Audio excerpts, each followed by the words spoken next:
Selam aleikum, thot cilin libër e rekomandoni që ta lexojmë vazhdimisht pas Kuranit fal.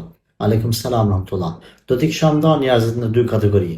Ata që nivelin e dijes islame kanë të lartë, që non stop lexojnë, domethënë që 10-15 vite për shembull lexojnë për islam. Edhe ata të cilët janë fillestar. Ata që lexojnë, kanë lexuar shumë dhe janë në një nivel më të lartë i dinë gjërat bazë, kisha më thonë mas Kuranit me lexu non-stop Sahihun e Buhariut ose Sahihun e Muslimit, cillin das ka problem.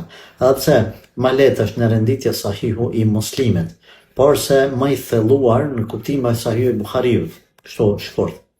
Pra non-stop si ta kryeni një herë me lexu për s'dyti, edhe tani jetën me ne tu lexu Sahihun e Buhariut ose Sahihun e Muslimit. Me kalimin e kohës me ashtu një koment ja vlen.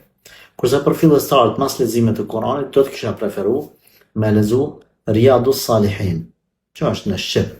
Riyadus Salihin, i cili pak a shumë ka të bëjë me edukatën e një muslimani, se si duhet jetë, domethënë si besimtar.